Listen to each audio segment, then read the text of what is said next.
Hello friends, नमस्कार। आज हम एक टॉपिक को डिस्कस करेंगे जो अभी हाल ही में चर्चा में बना हुआ है, आइसबर्ग A68A के बारे में, और देखेंगे इसमें क्या क्या पॉइंट महत्वपूर्ण हैं एग्ज़ाम की दृष्टि से।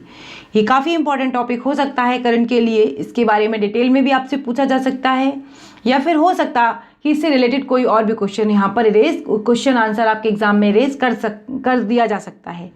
तो बिना देर किए हुए इसको शुरू करते हैं और देखते हैं। Himself iceberg A68A। अभी हाल ही में वैज्ञानिकों ने दक्षिण जॉर्जिया की ओर खिसकता हुआ A68 नाम का एक विशाल खंड देखा है। कैसा खंड देखा है? एक बहुत बड़ा विशाल खंड एक देखा है। यह हिमखंड वर्ष 2017 में अंटार्कटिका से अलग हुआ था और 10,000 से ज़्यादा मील का सफ़र तय करने के बाद दक्षिण अटलांटिका में कहाँ पहुँच गया? दक्षिण जॉर्जिया के समीप पहुँच गया।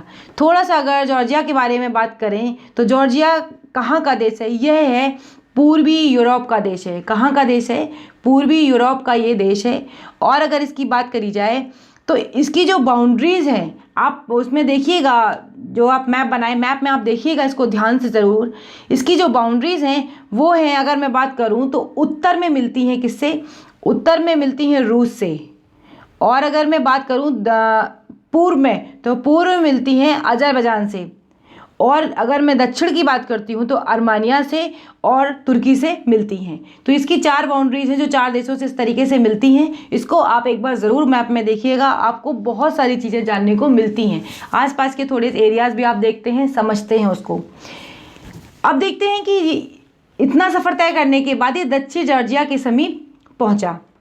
वैज्ञानिकों के अनुसार यह विशाल हिमखंड सुदूर दक्षिण अटलांटिक द्वीप से विखंडित होकर ब्रिटिश अधिकृत द्वीप दक्षिण जॉर्जिया में चला गया था, या वहाँ जाके टकरा सकता है ये, जिससे जॉर्जिया द्वीप के वन्य जीव पर अत्यधिक प्रभाव पड़ने की आशंका जताई जा रही है। देखिए, जब भी इस तरीके की कोई प्राकृतिक घटनाएं होती हैं उसमें सबसे ज़्यादा फर्क जो पड़ता है वो उसको पड़ता है, जो वहाँ की वन्य जीव होते हैं उन पर बहुत ज़्यादा फर्क पड़ता है।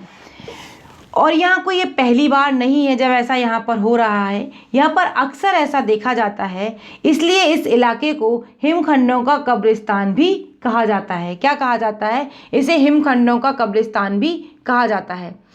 ये इसमें क्योंकि यहाँ पर ऐसा अक्सर कर देखा जाता है, इसलिए। अब देखते, फ्लेमिंग के अनुसार यह आइसबर्ग फिलहाल दुनिया में सबसे बड़ा है। कहा जा रहा है कि जो ये आइसबर्ग है दुनिया में फिलहाल सबसे बड़ा है और इतिहास के 5वें सबसे बड़े आइसबर्ग में से एक है। इसका आकार बंद मुट्ठी से इंगित करती हुई एक उंगली के जैसा है। आकार कैसा है? बंद मुट्ठी के जैसे एक उंगली की तरफ इंगित करते हुए जिसका आकार है।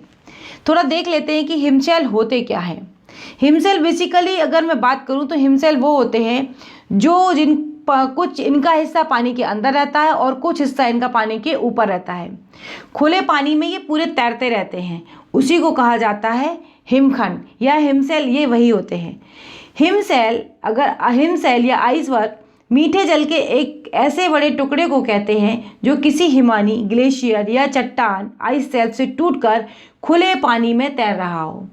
उत्प्लावन बल के कारण किसी भी हिमशैल का लगभग 10वां हिस्सा ही समुद्री पानी के ऊपर नजर आता है। क्या होता है, कई बार एक बहुत बड़ा सा हिमशैल होगा, वो आपको ऐसे दिख रहा होगा और नीचे इसका बहुत बड़ा हिस्सा जो होता है वो नीचे रहता है। मतलब अगर बात करी जाए, जैसे मैंने कि आपको बताया कि लगभग 10वां हिस्सा समुद्र की पानी के ऊपर नजर आता है, बाकी का हिस्सा कहाँ होता है? नीचे होता है। तो अगर ये लेयर है तो ये अगर आपको ऐसे दिख रहा तो नीचे ये इतना पूरा विशाल हो सकता है।